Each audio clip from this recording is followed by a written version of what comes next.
여러분, 만약 우리가 예수님 당시에 예루살렘에 있었다면 예수를 잘 믿었을까요?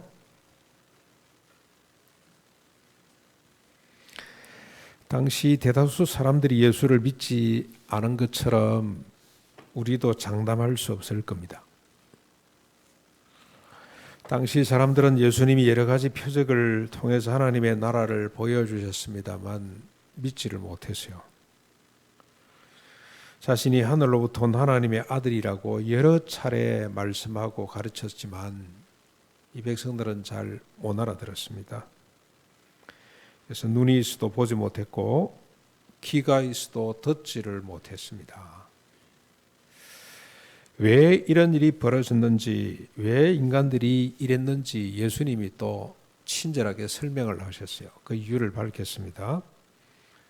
주님은 하늘에서 오셔서 하늘 일을 행하시고 인간은 땅에서 나서 땅의 일을 추구하기 때문에 그랬습니다.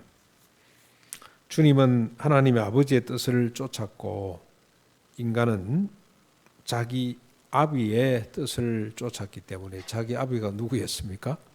마귀였습니다. 마귀의 뜻을 쫓았기 때문에 못 알아들었습니다. 하늘의 뜻, 하나님의 뜻은 주님이 십자가에 높이 들리는 것이고 마귀 아비의 뜻은 자기 스스로를 높이는 거죠. 자기 영광을 높이 드러내고 그러기 위해서 거짓말을 하도록 하는 것이 마귀의 뜻이었습니다. 그래서 주님을 알아보지를 못했어요. 주님을 영접하지를 못했습니다. 오히려 돌을 들어서 치려고 하고 결국 십자가에 매달고 말았습니다. 주님은 또 하나의 교훈으로 이를 설명합니다. 인간이 왜 그랬는지, 어째서 그럴 수밖에 없는지를 설명을 하시고 자신이 누구인지를 밝힙니다. 그게 10장입니다. 10장 내용입니다. 성경학자들은 이 요한복음이 나는 무엇이다로 구성이 됐다 그러죠. 예수님이 자기를 그래서 I am, 에고, 에이미 그렇게 8가지로 구분을 하는데 복잡하게 이렇게 생각할 필요 없이 또 하나의 주님이 은유를 사용하셨습니다. 나는 선한 목자다 하는 비유를 들어서 10장 내용을 쭉 설명을 하고 있습니다. 여러분 10장 내용을 오늘 한번 정리해 보겠습니다. 선한 목자와 이에 대비되는 이 절도요, 강도요, 도덕이요, 싹군이라 이렇게 표현이 되어 있죠. 4가지로 표현이 되어 있어요. 그걸 우리가 하나로 묶어서 싹군으로 그냥 정리를 하겠습니다. 선한 목자 그리고 싹군이 등장을 합니다. 선한 목자도 싹군도 양을 두고 동원된 은유들입니다. 양이 없으면 뭐 목자도 있을 거 없고 뭐 싹군도 있을 일이 없죠. 그래서 여러분 여기 10장에는 선한 목자가 나오고 싹군입니다. 도덕 싹군이 나오고 그 다음에 또 양이 나옵니다. 1절부터 5절까지 내용을 여러분 다 묵상하셨기 때문에 복습하는 의미에서 한번 제가 간추려 보면 싹군은 문이 아닌 다른 데로 드나듭니다. 마치 절도, 강도, 도둑이 현관문을 출입하지 않고 담을 뛰어넘어오는 것처럼 그렇게 출입을 합니다.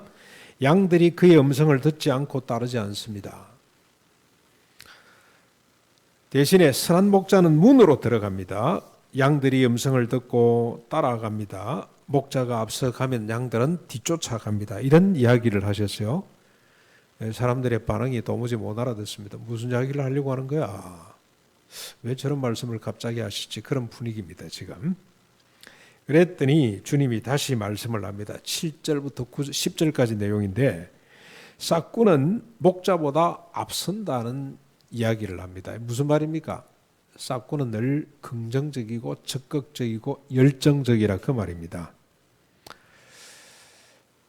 그러나 양들은 싹군의 말을 듣지 않습니다. 싹군도 양을 도둑질하고 죽이고 멸망시킬 뿐이라고 그렇게 이야기를 합니다. 부지런히 설칩니다만 열정을 갖고 뭔가 하는 것처럼 보입니다만 결국 양을 속이고 죽이고 멸망시킬 뿐이다. 그러나 선한 목자는 양의 문이 됩니다. 문을 통해서 출입하기도 하지만 해가 지면 문 자체가 되는 겁니다. 이 부분은 조금 우리가 이해를 해야 됩니다. 우리는 양하고 이렇게 친숙한 문화가 아니잖아요. 근데 목동 생활을 23년 하고 책을 쓰고 목회자가 된 분이 있어요. 그 책에 보니까 이 목동들은, 이 목자는 양을 몰고 양을 데리고 이 이동을 계속합니다. 우리 계절로 치면은 봄에 시작해서 가을 때까지 초지를 쫓아서 이렇게 쭉 이동해서 마지막에는 아주 협곡, 아주 그 가파른 골짜 같은 데까지 들어가서 다 뜯기고 겨울에 돌아오는 거죠. 그러다 보니까 늘 이 밖에서 잠을 자야 돼요. 그러니까 곳곳에 양의 우리들이 있습니다. 우리들. 양을 이렇게 하룻밤 재우는 우리가 있는데 문들이 없죠. 문 달아놔 봐야 비바람에 그냥 다 허물어지기 때문에 문이 없고 돌멩이만 이렇게 있답니다. 돌멩이. 담만 이렇게 쳐져 있습니다. 근데 양들이 저녁에 잠을 못 자요. 반드시 목자가 문 앞에서 이렇게 자리를 펴고 누워야만이 양들도 편안히 잠이 든답니다. 그게 양의 속성입니다. 그래서 주님은 자신을 지금 뭐라고 이야기합니까? 목자, 선한 목자는 문이 된다. 문. 양들이 그 문으로 출입하면서 생명을 얻고 꼴을 얻고 풍성이 얻게 된다고 비유를 들어서 설명을 했습니다. 자, 그래도 잘 못 알아들으니까 11절부터 18절 다시 또 말씀을 합니다. 싹구는 목자가 아니고 양도 제 양이 아니므로 이리가 오는 것을 보면 양을 버리고 달아납니다.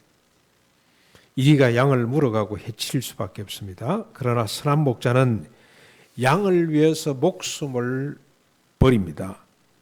세 번이나 반복됐습니다. 오늘 본문에 읽은 거 두 번 나옵니다만 그 뒤에 18절에 또 한 번 나오죠. 11절, 15절, 18절에 보면 선한 목자는 양을 위하여 목숨을 버린다고 반복해서 말씀을 하고 있습니다. 그런데 목숨을 버리되 스스로 버립니다. 누가 강요에 의해서 누가 시켜서 버리는 것이 아니고 자발적으로 양을 너무너무 사랑하기 때문에 목숨을 버리는 것으로 그렇게 설명을 하고 있습니다. 선한 목자는 양을 알고 양도 선한 목자를 알아봅니다. 어느 정도로 알아보냐? 예수님이 하나님을 알아보시고 하나님이 예수님을 알아보는 것처럼 서로 치밀하게 알아볼 수 있다라고 그렇게 이야기를 합니다. 그리고 선한 목자는 우리에서 벗어난 양들까지도 찾아 나서서 그들을 찾아서 우리 안으로 같이 모으는 사람이 선한 목자입니다. 여러분, 여기 이제 선한 목자가 누구겠습니까? 이렇게 주님이 쭉 비유를 들어서 설명을 하는데 선한 목자는 예수님이 직접 밝히신 것처럼 예수님 자신이었어요. 그렇다면 철도, 강도, 도둑, 싹구는 누구입니까? 당시의 바리새인들, 서기관들, 장로들, 제사장들, 대제사장들입니다. 그리고 그들의 지위와 그들의 권위를 지향하는 모든 사람들이겠죠. 이 체제를 유지하고 떠받들고 있는 모든 사람들이 절도, 강도, 도둑, 싹군에 속하는 사람이라고 할 수가 있습니다. 여기 등장하는 양들은 누굴까요? 양들은 예수님을 알아보고 따르는 자들이죠. 예수님을 문으로 삼고 들어가고 나가면서 생명을 얻고 더 풍성히 얻는 자들이 양들입니다. 예수님을 알고 따라가는 자가 양입니다. 근데 이래 놓으니까 사람들이 못 알아들어요. 반응이 뒤에 나오죠. 여러분, 반응이 언제 나옵니까? 보면 여러분 저 반응이 6절에도 나오고요. 그 다음에 쭉 보면 18절에도 나오고 그 다음에 31절에도 나옵니다. 못 알아들어요. 이 말이 무슨 말인지를 못 알아듣습니다. 여러분들도 이렇게 은유로 이렇게 설명을 했습니다만 잘 정리가 안 되시죠? 누가 양이고 누가 여기 싹군이고 누가 선한 목자인지를 알려면 여러분 그 앞장으로 넘어가서 보면 돼요. 9장 내용을 살펴보시면 됩니다. 9장에 실제로 있었던 사건 하나를 들었습니다. 그래서 주님이 이 비유를 들어서 설명했을지도 몰라요. 마치 퍼즐 한 조각 가지고 보면 잘 안 보이죠. 이게 무슨 그림인지 잘 모르지만 옆에 있는 거하고 붙여서 보면 이게 이 강아지구나, 강아지. 이 전체 모습을 우리가 볼 수 있는 것처럼 그게 무슨 의미인지 알아볼 수 있는 것처럼 10장만 가지고 모르는데 9장 내용과 연결해서 보면 이게 선한 목자구나, 이게 싹군이구나, 이게 양들이구나 하는 것을 즉각 이해할 수가 있습니다. 그래서 여러분 10장 내용 잘 묵상했겠습니다만 다시 복습하는 의미에서 한번 간단하게 정리를 하면 이런 내용입니다. 날 때부터 시각장애를 가진 사람이 있었습니다. 예수님이 그 사람을 많이 쳐다보고 있습니다. 어떤 마음으로 쳐다봤을까요? 불쌍히 여기는 마음으로 쳐다봅니다. 그때 옆에 있던 제자들이 물었습니다. 예수님께서, 예수님, 저 인생이 왜 저렇게 불쌍합니까? 저게 저렇게 된 것은 누구 죄 때문입니까? 자기 죄 때문입니까? 아니면 자기 부모들 죄 때문에 그렇습니까? 여러분, 이런 질문 우리가 할 수가 있겠죠, 그렇죠? 그렇게 예수님께 물었어요. 그랬더니 예수님께서 아니다. 자기 죄도 자기 부모 죄도 아니고 하나님이 하시는 일을 나타내고자 하심이다. 그렇게 말씀을 하셨어요. 그리고 주님이 땅에 침을 뱉어서 진액을 이겨 그의 눈에 발라주셨습니다. 실로암에 가서 씻으라고 하셨습니다. 그 사람이 가서 눈을 씻었더니 눈이 떠지게 됐어요. 이 눈 뜬 사람을 전에서부터 알고 있던 사람들이 놀라면서 내 눈이 어떻게 떠졌냐고 묻습니다. 그 사람이 예수라 하는 자가 이렇게 해서 내가 눈을 떴다고 이야기를 했습니다. 그러자 사람들이 그 눈 뜬 사람을 데리고 즉각 바리새인에게로 달려갔습니다. 종교 지도자들이 예수와 연관된 일이나 사람을 만나거들랑 신고하라고 했기 때문에, 신고를 안 하면 출교하겠다고 이야기를 했기 때문에 겁이 나서 데리고 갔습니다. 더군다나 그것도 안식일에 일이 벌어졌거든요. 그래서 신고를 미뤘다가는 어떤 추궁을 받을지 모르기 때문에 두려움에 사로잡혀가지고 아마 속히 데리고 간 것 같습니다. 바리새인들이 이제 눈 뜬 사람을 신문합니다. 어떻게 해서라도 예수님과 엮으려고 하는데 여의치 않자 어떡합니까? 자기 부모를 불렀어요. 부모를 불러가지고 신문을 납니다. 이가 시각장애로 태어난 당신 아들이 맞냐? 어떻게 내 아들이 보게 됐냐고 신문을 납니다. 그러자 그 부모가 두려워 떨면서 대답을 하죠. 이 자가 시각장애자로 태어난 내 아들이 맞다. 그러나 어떻게 누가 눈을 뜨게 했는지는 모르겠다. 그가 장성했으니 그에게 물어보라. 그러고 꼬리를 내립니다. 바리새인들이 눈 뜬 사람을 다시 소환했습니다. 그리고 동일한 질문을 합니다. 그랬더니 눈 뜬 사람이 말합니다. 이미 말했는데 어찌 다시 듣고자 합니까? 당신들도 그의 제자가 되려고 합니까? 그랬더니 바리새인들이 발끈했죠. 너는 그의 제자일지 모르시면 우리는 모세의 제자라. 하나님이 모세를 통해서 말씀하시는 줄을 알지만 이 사람은 어디서 왔는지 모른다. 우리 지금 말로 표현하면 어떻겠습니까? 뭐 점잖게 번역을 했는데 어디서 굴러먹다 온 사람인지 모르는데 우리가 그 말을 들으라고? 그 제자가 된다고? 이 친구야 정신 차려봐, 그런 뜻이겠죠. 그러자 눈 뜬 사람이 말합니다. 이상합니다. 이 사람이 내 눈을 뜨게 했다면 당신들이 그가 어디서 왔는지를 알아야 될 텐데 왜 모른단 말입니까?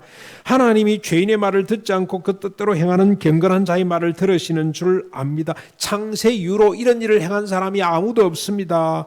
이 사람이 하나님으로부터 오지 않았다면 이런 일을 행할 수가 없습니다. 그런데 왜 모릅니까? 그러자 바리새인들이 붕괴하면서 말합니다. 네가 온전히 죄 가운데서 나서 우리를 가르치라 들으냐?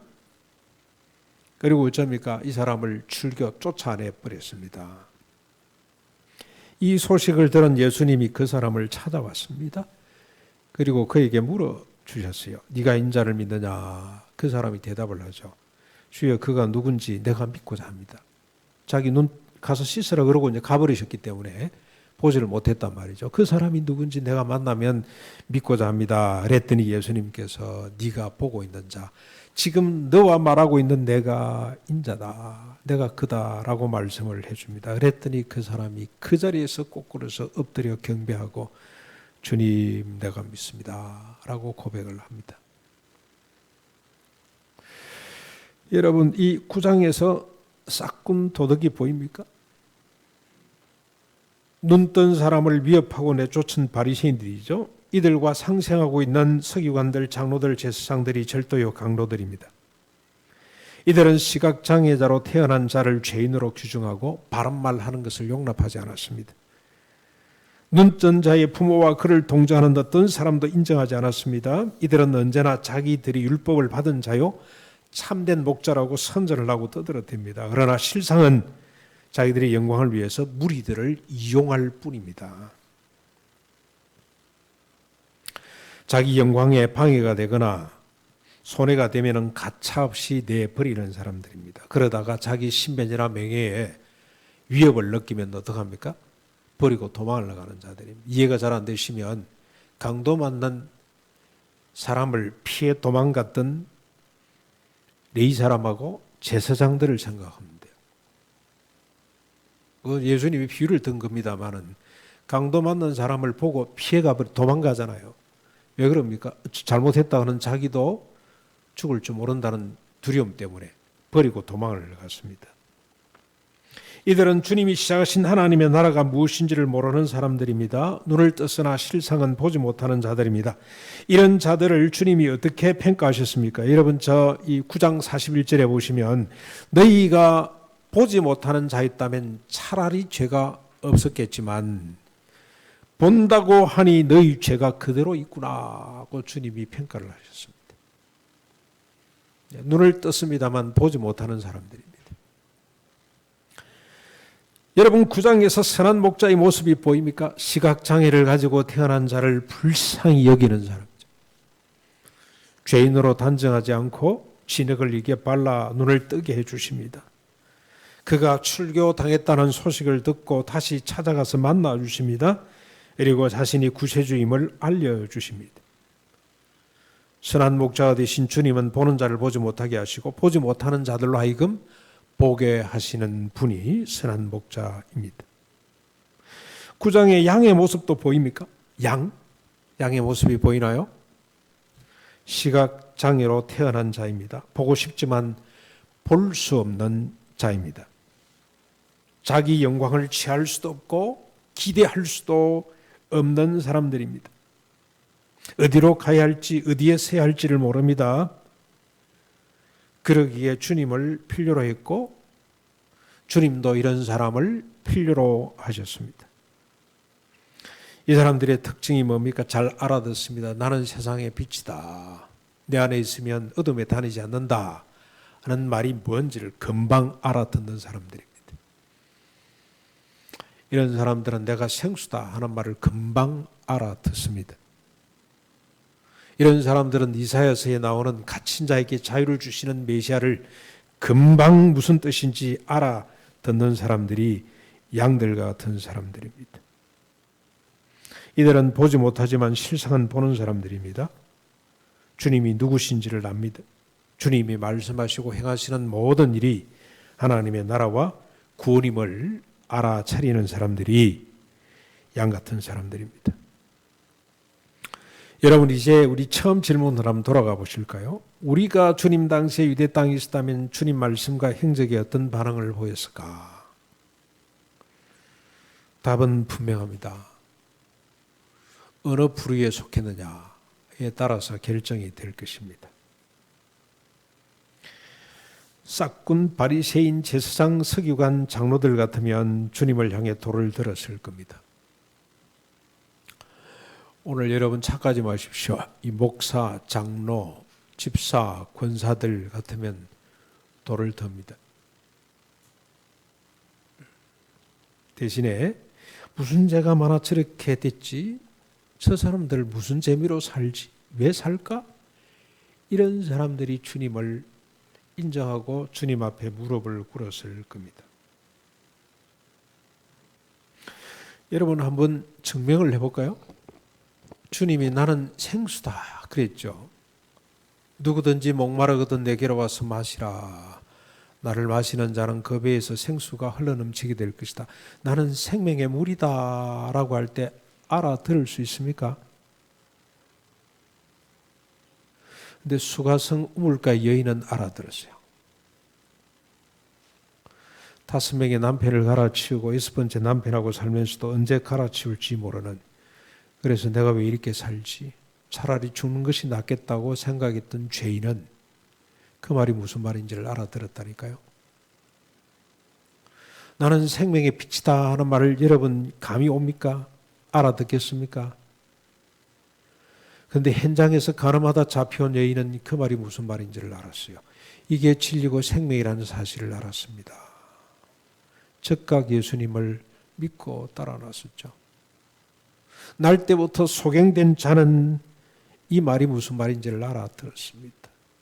내가 주님께로 가야 되겠구나. 그래서 여러분 바디메오라는 사람이 나오죠.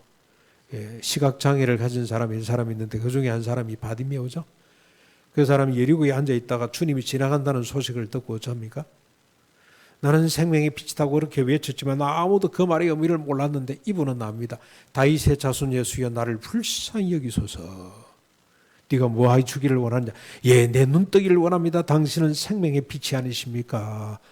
어둠에서부터 나를 건져 주십시오. 그래서 주님을 만나죠. 여러분 생명의 떡이다, 생수다, 생명의 빛이다 이게 가슴에 와닿지 않는다면 별 수 없이 주님 말씀을 이해 못합니다. 주님을 향해 돌멩이 들 수 있다는 겁니다. 그래도 나는 예수 믿고 구원받은 사람인데 내가 설마 그렇게 하랴라고 생각이 드시면 정명을 하셔야 돼요. 여러분 정명의 기준이 되는 말씀을 주님께서 하셨습니다. 10장 17절 말씀도 우리 같이 한번 보시겠습니까? 10장 17절 우리 큰 소리로 같이 한번 읽겠습니다. 인터넷으로 참여한 여러분들도 같이 한번 읽어주시기 바랍니다. 10장 17절 같이 읽겠습니다. 내가 내 목숨을 버리는 것은 그것을 내가 다시 얻기 위함이니 이로 말미암아 아버지께서 나를 사랑하시느니라. 무슨 말입니까? 이게 이해가 됩니까? 내가 내 목숨을 버리는 것은 그것을 내가 다시 얻기 위함이니 그것이 뭡니까? 목숨이죠. 목숨을 다시 얻기 위해서는 목숨을 버려야 된다는 겁니다. 이를 하나님이 기뻐하신다. 하나님이 기뻐하시는 일이 뭐냐? 목숨을 버려서 목숨을 다시 얻는 일입니다. 그런데 주님이 지금 누굴 위해서 목숨을 버리는 겁니까? 여기 지금 날 때부터 시각장애를 갖고 있는 사람. 왜 살지 저 사람? 무슨 죄가 많아서 저렇게 살까라고 손가락질 받는 사람을 위해서 주님이 죽으심으로 뭘 얻게 됩니까? 생명을 얻게 되는 겁니다. 이 생명은 뭘까요? 죽어서 얻는 생명. 그 사람이 살아나는 거죠. 그 사람이 생명을 얻는 겁니다. 주님이 또 부활하시는 것도 있어요. 그러나 주님이 죽으심으로 말미암아 그들이 죽지 않고 생명을 얻게 되는 겁니다. 그렇죠? 대속의 죽음, 그래서 다른 사람을 살려내는 겁니다. 그런데 이 생명의 법을 알고 이 생명의 법대로 죽어서 생명을 살리는 이것을 하나님이 기뻐하신다는 사실을 알아야 이게 십자가를 제대로 믿고 하나님을 제대로 우리가 믿고 따른다는 증거가 된다는 겁니다. 왜 그렇습니까? 니고데모에게 한 이야기가 있죠. 주님이 니고데모에게 한 이야기를 있어요. 니고데모에게 뭘 이야기했습니까? 거듭나야 하나님의 나라를 볼 수가 있까? 네가 구원받을 수 있다 그랬더니 니고데모가 거듭나는 게 뭡니까? 물었죠. 그랬더니 물과 성령으로 다시 태어나지 않으면 십자가 부활로 네가 다시 태어나지 않으면 하나님 나라를 볼 수가 없다. 그랬더니 무슨 말인지를 못 알아들어요. 예수님이 한 말씀 하셨어요. 니고데모야, 네가 모세가 광야에서 뱀을 든 거 알지? 그거 잘 알죠? 니고데모가 그거 모르면 니고데모가 될 수가 없습니다. 사내들인 공연이 될 수가 없어요. 여러분, 저 모세가 광야에서 풀뱀에 물려 죽어가는 사람들을 낫게 하는 방법으로 하나님의 지시를 받고 노뱀을 달아서 위에 들었죠. 쳐다본 사람 다 나았습니다. 그렇죠? 그 사건을 들어대셨어요. 내가 인자도 모세가 불뱀을 든 것처럼 모세가 뱀을 든 것처럼 들려야만이 너희가 비로소 구원이 무엇인지를 깨닫게 될 것이다 라고 말씀을 하셨어요. 그래서 여러분 우리가 십자가 부활을 믿는다면은 구원이 무엇인지 거듭남이 무엇인지 어떻게 죽어서 생명을 얻게 되는지 그것도 그냥 내가 사랑하는 사람을 위해 죽는 것이 아니고 가장 뜰뜰한 사람들 저 사람은 왜 살지? 전 누구 죄 때문에 저렇게 됐어? 라고 비판하고 손가락 짚던 사람들을 뜨받드는 삶을 살아낼 수 있는 것이 그게 구원받았다는 증거라 이 말입니다. 그런 사람이 주님을 환영하고 따라가는 사람이라고 주님이 말씀을 하고 있습니다. 여러분 구원에 주님을 내가 믿고 구원받았다는 표징이 뭐냐?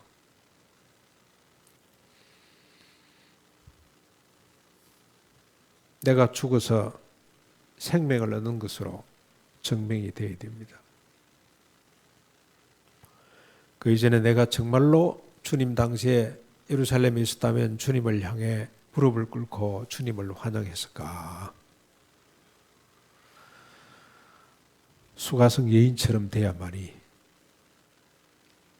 그렇게 내 자신을 인식해야만이. 여러분, 이런 말씀에 가장 은혜를 받는 사람이 누굴까요? 우리 교인들 중에 몇 사람이나 내가 생명의 빛으로 왔다 한 이 말에 은혜를 받는 사람이 몇이나 될까요? 여러분, 한 주간 내내 좀 고민하는 시간이 됐으면 좋겠습니다. 정말 이 말씀이 내 가슴에 와 닿는지, 내가 이 말씀 때문에 하나님 앞에 감격하고 눈물을 쏟고 감사하고 있는지, 아니면 그 말씀이 나에게는 기전으로 들리는지. 많은 사람들이 예수님 지나가는 걸 보았습니다. 그러나 이분이 누군지를 모릅니다.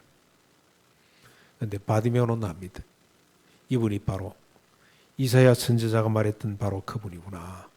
모세가 예언했던 바로 그분이 지금 내 앞을 지나가는구나. 그래서 손을 들고 외칩니다. 다윗의 자손 예수의 나를 불쌍히 여겨 주시옵소서. 그래서 그가 예수를 만나고 눈을 뜨게 되었습니다. 이 은혜를 여러분 한번 사모하고 경험하는 여러분이 되실 수 있기를 바랍니다. 이런 경험이 없다면 우리가 주님을 아직도 만나지 못했다는 생각을, 판단을 해도 틀림이 없을 겁니다.